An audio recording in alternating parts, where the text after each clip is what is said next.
Salve, camaradas! Tudo bem? O tema do vídeo de hoje é duas teses sobre a abolição brasileira.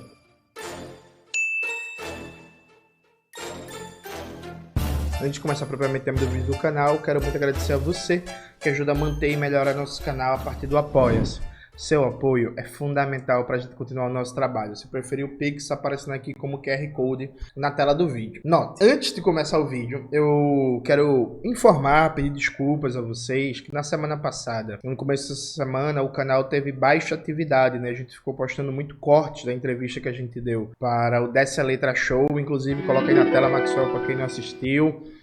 Tá indo muito bem, fazendo sucesso. Eu voltei de São Paulo muito doente, gente, assim, muito doente. Peguei a gripe do fim do mundo. Meu irmão, eu tava tossindo tanto que parecia que meu pulmão ia explodir. Eu só comecei a melhorar nos últimos 2 dias, depois da consulta, dos aconselhamentos médicos da camarada Giovana, do Lavra a Palavra. Inclusive, mandar um beijo pra Giovana, um beijo para o Lavra a Palavra. Bater uma salva de palma aqui pro profissional. E pra piorar, nesse meio do caminho eu ainda estourei o joelho. Então assim, desgraça pouca é bobagem. Agora eu tô ficando bom e tal.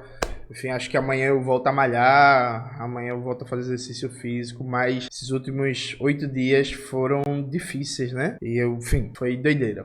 Dito isso, com um dia de atraso eu estou lançando meu vídeo sobre a abolição da escravatura no Brasil, né? Que é lembrada no 13 de maio. Veja, tem muitas coisas para falar sobre a abolição, né? A gente poderia falar sobre a propaganda da extrema-direita, que fica louvando a monarquia, a princesa Isabel. A gente poderia debater o histórico de luta do movimento negro para não pensar a abolição como uma concessão da monarquia e das elites, mas a partir da chave de compreensão histórica da luta do povo negro escravizado e alforriado, né? O protagonismo popular, e aí o elemento popular aqui nesse período diz respeito a escravizados e negros e mestiços alforriados, né? Protagonismo popular na luta abolicionista, enfim, tem vários aspectos que a gente poderia debater.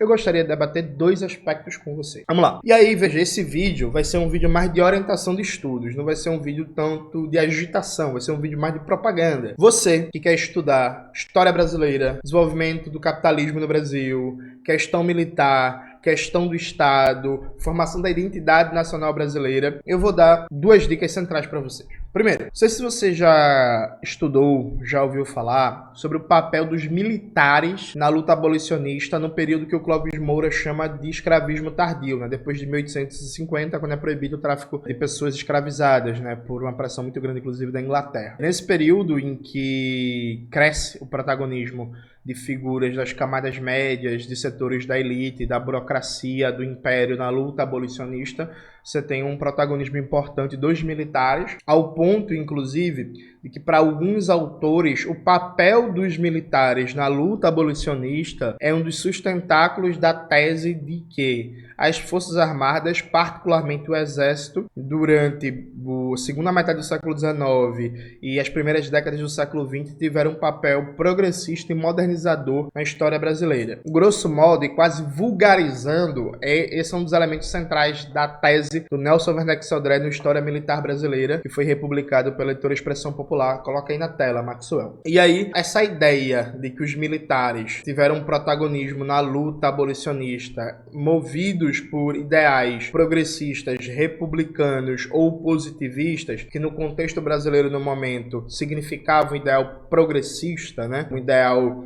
de confronto à ordem oligárquica que estava aqui posta, ele precisa ser relativizado, ele precisa ser revisto. É uma tese que precisa ser revisitada com cuidado. Eu li, terminei ontem, aproveitei que eu estava com insônia, porque eu não conseguia dormir, porque eu estava tossindo muito. Fui fazer o que, gente? Fui repousar? Não, eu fui estudar. E eu terminei esse artigo, coloca aí na tela, Maxwell, por favor, Os Militares e os Usos Políticos do Abolicionismo, do professor Rodrigo Soares. Um artigo fantástico, e eu vou pedir para vocês lerem, por favor, de verdade, assim, leiam esse texto, eu adorei. Inclusive, depois de ler esse artigo, eu fui até atrás de comprar Um livro que tem participação do professor Rodrigo também, que é sobre o Brasil Império, né? Império em disputa, coroa, oligarquia e povo na formação do Estado brasileiro. Estou até ansioso para ler esse livro. Por que esse artigo do professor Rodrigo Soares é importante? Ele mostra como o abolicionismo dos militares, grosso modo, embora existissem disputas, na baixa oficialidade existisse um abolicionismo mais radical, mais republicano, existisse ali também um debate sobre reparação para as pessoas escravizadas, mas o abolicionismo dos militares era pensado como uma forma de criar uma nova infraestrutura econômica na sociedade para modernizar e aumentar o prestígio das Forças Armadas, já que o Exército e a Armada, o recrutamento era feito fundamentalmente nas classes populares, né, o que significava à época incorporar muitos alforriados e escravizados, isso tirava o prestígio das Forças Armadas, sua respeitabilidade. As Forças Armadas eram pensadas meio que como um lugar para os dejetos da sociedade, então não tinha como você modernizar as Forças Armadas, não tinha como você aumentar o prestígio dos militares com essa ligação intrínseca entre força de trabalho, entre recrutamento para os militares e escravidão, né? Então o abolicionismo ele tinha um expediente modernizador da própria ideia de modernização das Forças Armadas e da concepção de defesa nacional, e ao mesmo tempo foi usado como instrumento para acessar o poder, para pressionar espaços de poder frente aos fazendeiros, aos grandes proprietários de terra e a estrutura do Império Brasileiro. Então o que o professor Rodrigo Soares faz é questionar a ideia de que os militares estavam movidos por sentimentos humanistas, estavam preocupados com a população negra na sua participação da campanha abolicionista, pensando a campanha abolicionista como instrumento de acesso ao poder político e de modernização das Forças Armadas. Eu vou citar para vocês um trecho desse artigo que o professor Rodrigo Soares diz o seguinte: não se falava exclusivamente da corporação para a corporação, mas dela e da política nacional para ela e para a população do Império. Naquelas poucas tiragens de O Rebate, condenaram-se os déficits orçamentários, os empréstimos constantes, os novos impostos e, sobretudo, a corrupção dos civis. Advogou-se a industrialização e a imigração. O que o professor Rodrigo mostra é que o projeto de modernização dos militares era um projeto essencialmente conservador. Os militares tinham muita aderência a ideia de darwinismo social, de branqueamento da nação e defendiam a imigração. Então, quando os militares faziam uma crítica aos constantes empréstimos externos, né, o endividamento externo, a submissão à Inglaterra e aos bancos ingleses, a falta de industrialização, de complexidade produtiva, capacidade de produção interna de armas e de instrumentos básicos para modernizar as Forças Armadas, a necessidade de acabar com a escravidão e modernizar o país, eles o faziam dentro de uma perspectiva de aumentar os fatores de poder controlado pelas Forças Armadas, mas de costas para a população brasileira no geral, principalmente os escravizados, porque a proposta de abolição dos militares, especialmente da alta cúpula, estava intrinsecamente ligada à ideia de imigração e branquear o país. Então, inclusive, veja, esse ponto é fundamental. Para os militares, a abolição era a forma mais eficiente de acelerar o branqueamento do país, porque não tinha como você aprofundar a imigração de europeus para branquear o país com o Brasil ainda com escravidão. Então, o abolicionismo seria uma forma de acelerar o branqueamento do Brasil e, consequentemente, a marginalização da população negra. Então, veja, o sentido político-estratégico que se dá ao abolicionismo no meio militar é muito diferente do que um sentimento humanista. Nesse sentido, complementando o debate, a gente vai para um texto do Pedro Maren, muito bom, que tem, é só a parte 1, viu, gente? Vai ter a parte 2. Coloca aí na tela, Maxwell, por favor. As Forças Armadas contra o Brasil Negro. Nesse texto, que o Pedro Mara, inclusive, cita o professor Rodrigo Soares, o Pedro faz um debate sobre o histórico das Forças Armadas contra o Brasil Negro, citando, inclusive, o longo histórico das Forças Armadas na propagação de ideias de branqueamento do Brasil, de eugenia, de darwinismo social e por aí vai. E aí, no final do texto, tem um dado que eu acho que todo mundo deve ler e pensar com carinho. Eu vou ler aqui um trecho para vocês. As facilidades criadas ainda pelo governo provisório sob o comando de Deodoro da Fonseca para o influxo de imigrantes europeus são enormes. O decreto 58A de 14 de dezembro de 1889, isto é, um mês após a proclamação, concedia a todos os cidadãos estrangeiros residentes no Brasil, na data da proclamação da República, a nacionalidade brasileira, e a estendia aos que, após essa data, residissem no país por 2 anos. Era assegurado ainda todos os direitos civis e políticos dos cidadãos natos, aos estrangeiros naturalizados, incluindo a possibilidade de desempenhar todos os cargos públicos, exceto de chefe de Estado.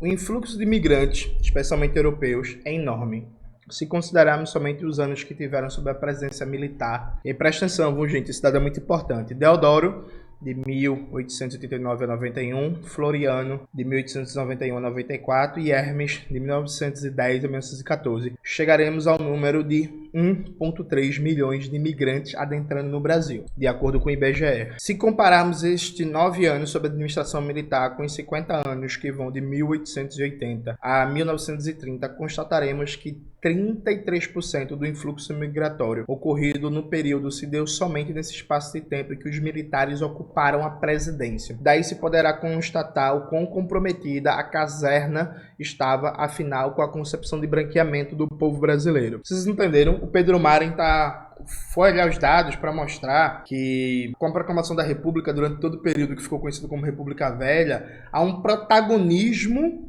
dos governos militares na ideia de branqueamento do povo brasileiro e no estímulo ao influxo migratório europeu. Isso diz muito sobre a situação da população negra no pós-abolição e como não teve nenhuma política de reparação. Porque, repare, no pós-abolição a população negra foi totalmente ameaçada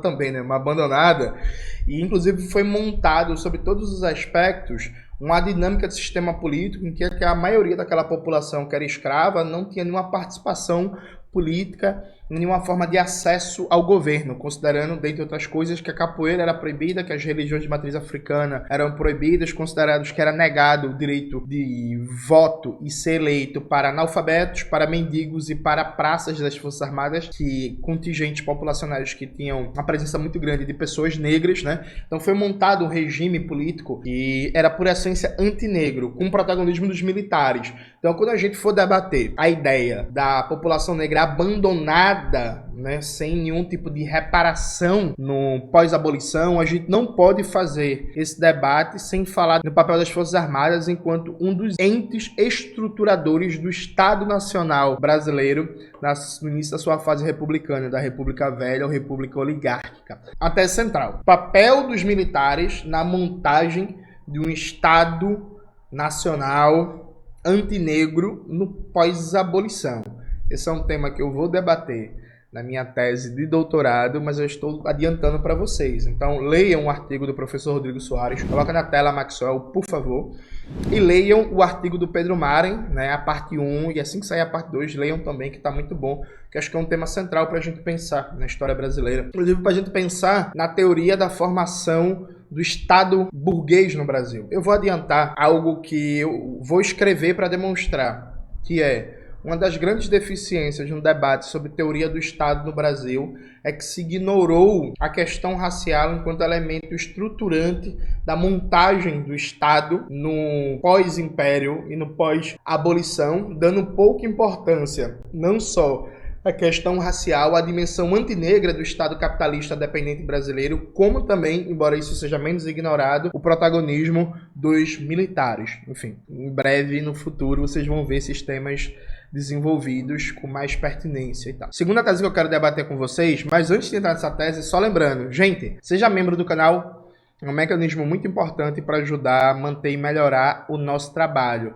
Você pode clicar aqui, ser membro e fortalecer o trabalho de divulgação científica e de propagação das ideias da Revolução Brasileira e do marxismo que a gente faz aqui.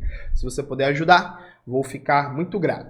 Mas a segunda tese é sobre a questão da terra. Veja, hoje, de maneira majoritária no movimento negro, quando se fala da não existência de política de reparação para a população negra no pós-abolição, é muito centrado na ideia de que a população negra não teve acesso a emprego, não teve acesso à educação, não teve acesso a plenos direitos de cidadania. Veja, tudo isso é importante. Mas as pessoas esquecem que a questão central é a questão da terra. O Brasil era um país majoritariamente agrário, percebe? E qual era o principal meio de produção? Era a terra. Qual era o principal elemento de diferenciação de renda e riqueza? A terra era a questão central. É por isso que vários e vários abolicionistas colocavam, como o grande André Rebouças, colocavam que a reforma agrária era imprescindível para realmente fazer uma verdadeira abolição. O elemento central da não reparação para a população negra com a abolição, depois de mais de 300 anos de escravidão, não foi o acesso à escola nem a cidadania no plano jurídico formal, sabe? Não foi isso. Foi o acesso à terra. E aí, isso pode parecer óbvio, considerando que antes da abolição ser completada, vários institutos jurídicos foram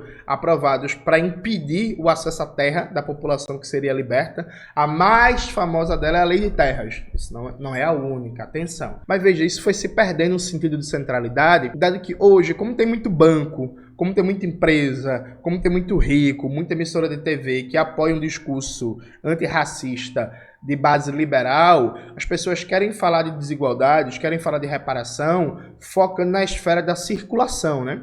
Então querem falar da educação, do emprego, da proibição oficial, oficiosa de prestar concurso público e etc. Tudo isso importante, verdade. Mas não querem tocar na questão da propriedade. Porque se a gente faz um debate sério sobre a não reparação da população negra, a gente vai ter que sair desse tema e chegar no agronegócio hoje. É isso mesmo, gente. A gente vai ter que sair desse tema e chegar no agronegócio hoje. A questão central para estruturar na decomposição do escravismo tardio um capitalismo dependente que mantém vários aspectos históricos e estruturais da sua formação colonial é a monopolização da terra. Então, por exemplo, 2 dicas importantes para vocês para pensar o tema. Primeira dica é a dica do livro da professora Cristiane Sabino de Souza, Racismo e Luta de Classes na América Latina, as veias abertas do capitalismo dependente. Coloca aí na tela, Maxwell, para as pessoas lerem. Nesse livro, a professora Cristiane ela faz um debate que é muito interessante, que ela debate racismo, superexploração da força de trabalho e monopolização da terra. Ela faz um debate como o papel da hiperconcentração fundiária é fundamental na reprodução capitalista dependente brasileira e latino-americana, conectada diretamente à superexploração da força de trabalho e o racismo. Então, assim, o debate sobre racismo que começa e termina com políticas públicas é muito confortável para a burguesia, né? Porque ela não coloca em questão a monopolização da terra tanto no âmbito urbano ou rural. Então, desse debate antirracista liberal não sai uma demanda radical por reforma urbana e agrária e por uma nova lógica de planejamento de uso do solo, né? Conectada ao combate radical às desigualdades, tanto as desigualdades socio-raciais como as desigualdades regionais, que são elementos centrais para construir um novo Brasil, o Brasil da Revolução Brasileira, o Brasil socialista. Então, leia o livro da professora Cristiane Sabino. É muito bom e muito foda. Outro livro que aí, gente, é classicão, né? Classicão, que é o livro A Dialética Radical do Brasil Negro, do Clóvis Moura, que, ao meu ver, é nesse livro que tem a melhor teoria e análise histórica de transição do escravismo tardio para o capitalismo dependente brasileiro. Tipo assim, se a pergunta for como foi estruturado o capitalismo dependente brasileiro, para mim, o livro do Clóvis Moura é a melhor resposta, Dialética Radical do Brasil Negro, onde o Clóvis Moura analisa como foi se forjando o capitalismo dependente a partir da decomposição do escravismo tardio, e o Clóvis Moura dá um papel central à monopolização da terra, a não realização de reforma agrária como balizador da montagem da dependência e da situação de degradação, miséria e abandono da população negra no pós-abolição. E o Clóvis faz um debate ainda que é a centralidade que a questão da terra ainda hoje deveria ter dentro de um debate antirracista revolucionário. Então, assim, gente, eu vou dar um toque para vocês. Vocês acompanham jornalistas, pensadores, militantes, influencers e tal, que são antirracistas? Eles não debatem a questão da propriedade, a questão da concentração fundiária no campo e na cidade, a monopolização da terra, o padrão primário exportador da economia, como se isso não tivesse a ver com a questão racial no Brasil. Provavelmente essa pessoa é liberal, saiba ela ou não, viu? Provavelmente essa pessoa é liberal. Uma compreensão correta, científica, da questão racial no Brasil necessariamente vai colocar no centro desse debate a monopolização da terra, a hiperconcentração fundiária. Tem uma famosa frase de um membro da escola de Frankfurt que ele diz que quem não quer falar de capitalismo deve calar-se sobre o fascismo.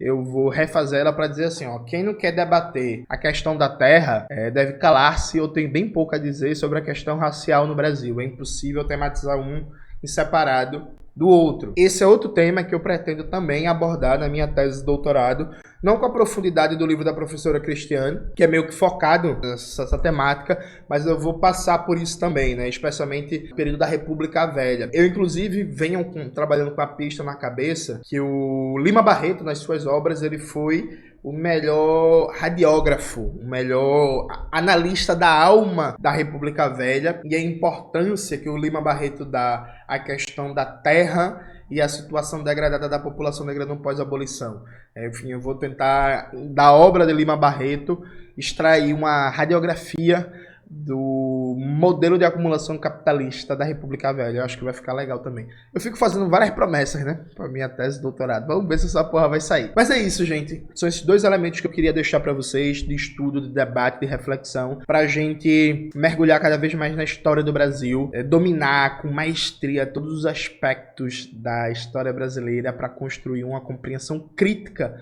do nosso país e, a partir disso, nas lutas, formular uma teoria da Revolução Brasileira. O dever de todo comunista, como diria Carlos Marighella, é fazer a revolução no Brasil, a partir das particularidades, das contradições e dinamismos da formação social brasileira. Então, vamos estudar o Brasil, que é gostoso demais. É isso, galera. Espero que vocês tenham gostado do vídeo hoje do canal. Não se esqueça de se inscrever no canal, ativar o sininho, curtir esse vídeo, compartilhar tudo isso que vocês já sabem. Um beijo e até a próxima.